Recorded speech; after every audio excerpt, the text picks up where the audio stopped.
There is a man standing at the center of the 2026 FIFA World Cup who is not Lionel Messi. He is not Kylian Mbappe. He is not even Gianni Infantino, the Swiss-registered nonprofit president who is about to walk away with somewhere between $11 and $15 billion. The man standing at the absolute center of this entire operation, the man whose name is on everything, whose face is on every press conference, whose presence has become inseparable from the tournament itself, is Donald Trump. And the question that nobody in the mainstream sports press is asking loudly enough, the question that gets more disturbing the longer you sit with it, is this. Does Donald Trump actually know what role he is playing in this arrangement? Because from the outside, when you look at the full timeline of how this relationship was built, what was promised, what was delivered, and what is now unraveling in real time as the tournament begins, you start to wonder whether the most powerful man on earth has been used as a prop in the most elaborate sports finance theater ever staged. You start to wonder whether the man who thinks he negotiated the best deal in history is actually the front of the store while someone else runs the back. And once you start wondering that, once you actually trace this relationship from the very beginning through every handshake and every award ceremony and every White House visit and every broken guarantee, you cannot stop. Because the story of Donald Trump and FIFA is not a story about football. It is a story about power, flattery, optics, and what happens when the world's most easily flattered man meets the world's most financially sophisticated sports organization. Let us go back to where this started, because the foundation of everything is the deal that put the World Cup in America in the first place. Back in 2018, during Trump's first term, Gianni Infantino visited the White House. He brought gifts, a FIFA jersey, a referee's book complete with yellow and red cards. It was warm, it was visual, it was exactly the kind of meeting nations on one stage together, Trump, Canadian Prime Minister Mark Carney, Mexican President Claudia Sheinbaum. Infantino stands up roughly half an hour into the ceremony and makes an announcement that leaves FIFA's own senior officials visibly stunned. Donald Trump, Infantino declares, is the winner of the first ever FIFA Peace Prize. He hands the president a gold medal and a gold trophy depicting hands holding up the world. You definitely deserve the first FIFA Peace Prize, Infantino says. For your action. For what? You have obtained in your way. Trump takes the trophy, calls it one of the great honors of his life, thanks his family and the leaders of the co-host nations, and the crowd reacts in the way crowds always react when something unprecedented and slightly surreal happens, with a mixture of applause and bewilderment. On social media, the reaction is immediate and volcanic. This is pathetic, writes one person. FIFA is so corrupted, they actually made a peace award for Trump because he got upset about not getting the Nobel Peace Prize. What are we even doing here, writes another. Multiple people note that the prize was invented roughly 3 weeks after Trump was notably not awarded the Nobel Peace Prize, which went to Venezuelan democracy campaigner Maria Corina Machado. There was no published criteria for the FIFA prize, no short list of candidates, no selection process made public. Senior officials within FIFA itself told journalists they were surprised by the announcement, which had not been discussed with the FIFA Council. Infantino, it appears, created an award, gave it to Trump, and formed his own governing body about it. At the same moment he informed the world. The symbolism of that alone tells you more about the nature of this relationship than any press release ever could. But here is where the story starts to crack open in ways that should concern every person watching a match this summer. Because that prize was not given in a vacuum. It was given as part of a transaction. Infantino has been extraordinarily candid about why he's cultivated this relationship. He told a press conference in Mexico City, with the tournament about to begin, that it would have been impossible to organize a World Cup in the United States without the president. He has described their arrangement as essential, that managing Trump requires flattery, that Trump responds to praise and gifts, and that by keeping Trump close and fed with honors and appearances, Infantino believed he could protect the tournament from any political disruption the administration might otherwise cause. One Saudi football official who knows Infantino well described his approach in blunt terms. He is straightforward in terms of what you need to do to manage the relationship. That official said Infantino was simply being pragmatic, and strategically, you can see the logic. If you're running a $15 billion operation, and the most unpredictable political force on the planet is the head of government of your primary host country, buying that person's goodwill with awards and appearances and flattery seems like rational risk management. Except there is one enormous problem with that theory. It did not work. Because here's what Infantino promised, and here's what Trump delivered. FIFA's own hosting contract with the United States contained explicit guarantees, contractual guarantees, that all participating nations and their supporters would have unrestricted access to the tournament. Infantino himself had said in 2017, before Trump's first term, that if any team and their supporters cannot get access to a World Cup country, there is no World Cup. Those words were not a casual remark. They were a statement of principle from the president of the governing body of the sport. They became, effectively, a promise to every nation, every federation, every fan who bought a ticket to travel from anywhere in the world and watch their team play. And Trump?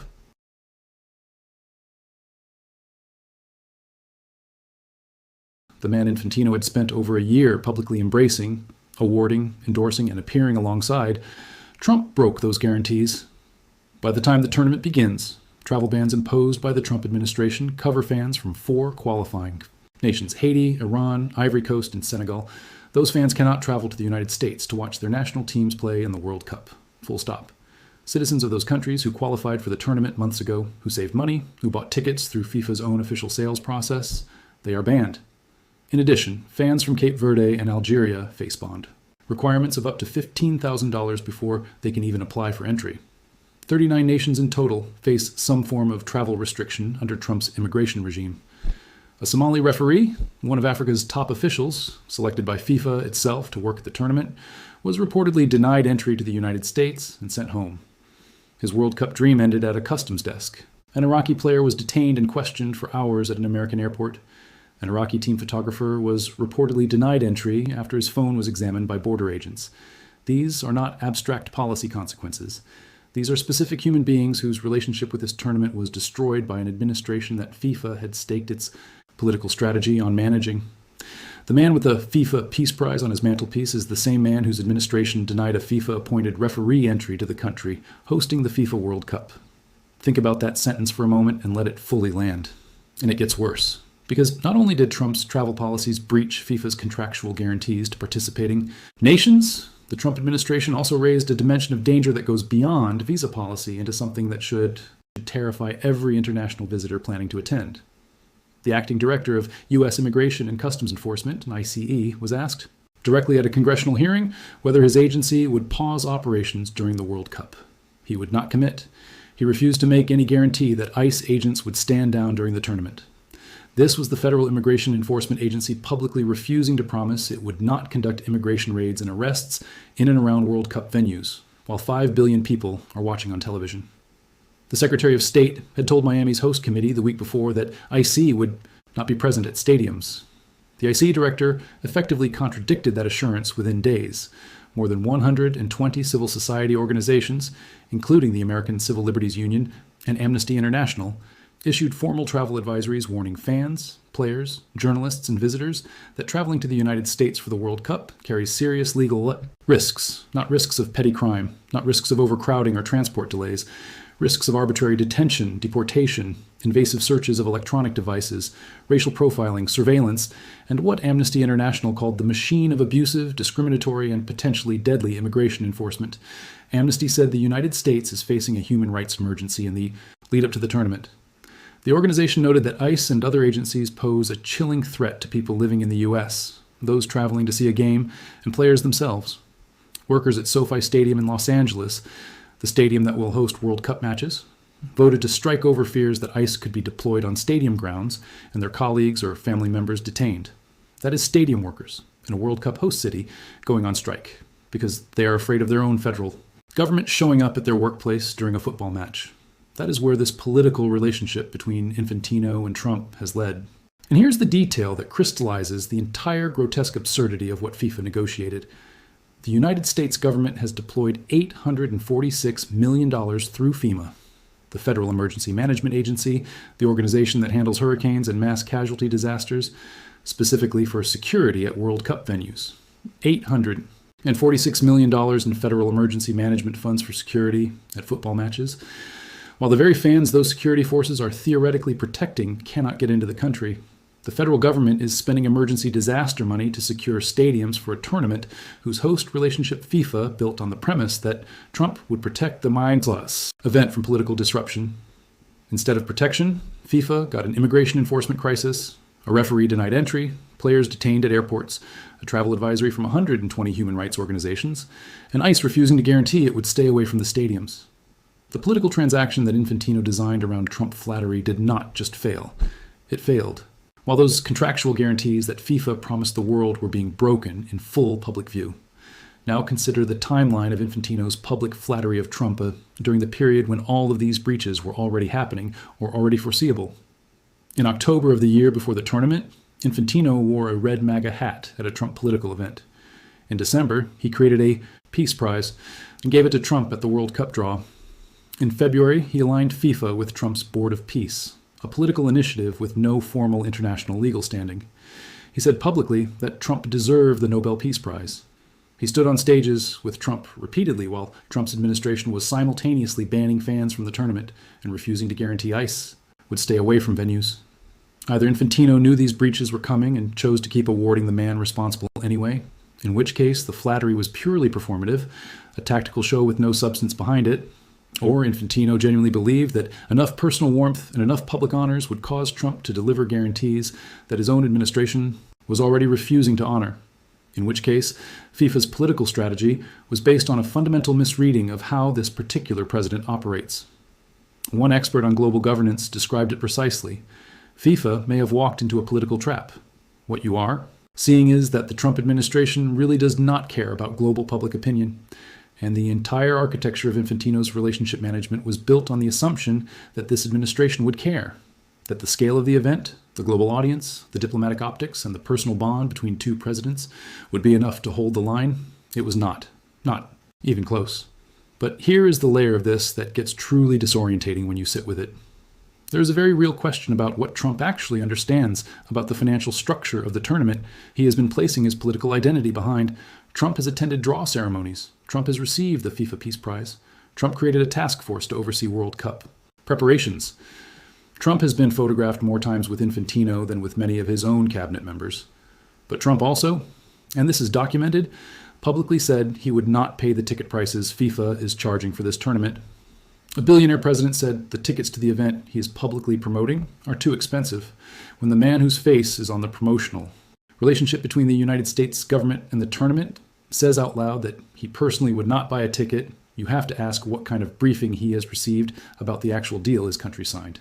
Because if Trump understood the full financial structure, that American cities are collectively facing a shortfall of at least $250 million, that those cities get zero from ticket sales, concessions, parking, merchandise, or broadcast rights, that FIFA is taking somewhere between $11 and $15 billion home to Zurich while American taxpayers are funding the security through FEMA emergency grants.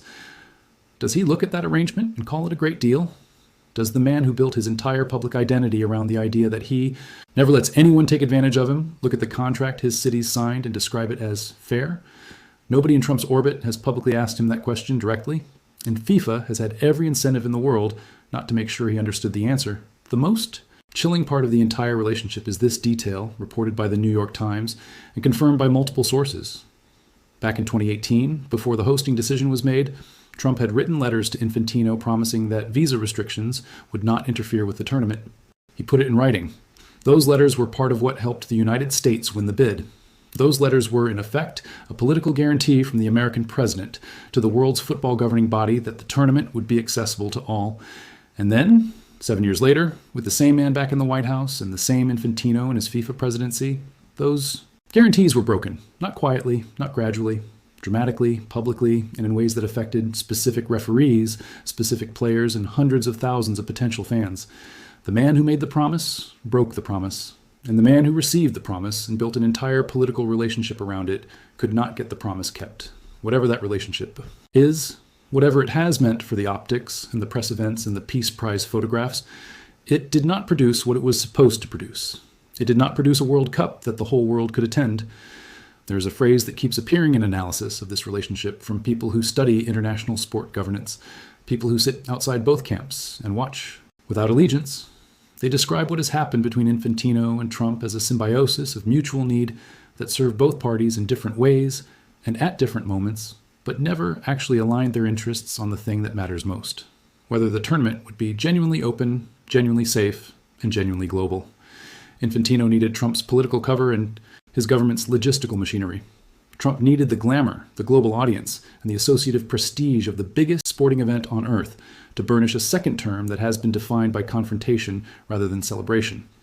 What neither of them built was a mechanism to resolve what happens when Trump's immigration agenda collides directly with FIFA's contractual obligations to the nations and fans of the world. That mechanism did not exist. It was never built. The relationship was built on flattery and photographs, not on legal frameworks with enforceable consequences. And when the collision came, as everyone watching from the outside predicted it would, there was nothing to stop it. Now the tournament is here. The matches are beginning. The goals will be scored. The saves will be breathtaking. Somewhere in MetLife Stadium, on a July evening that will be watched by hundreds of millions of people simultaneously, a team will lift the trophy and the world will celebrate. And all of that will be real and beautiful and worth watching. But behind every frame of that broadcast, behind every goal and every save and every post-match celebration, sits this story. A Swiss nonprofit taking $15 billion, American cities with a $250 million shortfall, FEMA emergency grants for stadium security. Referees denied entry at the border. A peace prize given to a man whose administration broke the peace at promises that justified the prize. And a question that will not be answered cleanly for years, if ever. Whether the man whose face is the face of this tournament in America ever fully understood that he was not the deal maker in this arrangement. He was the deal. The next time someone hands you a prize and tells you it is one of the great honors of your life, smile, accept the trophy, and quietly ask one question. What did you just agree to in exchange?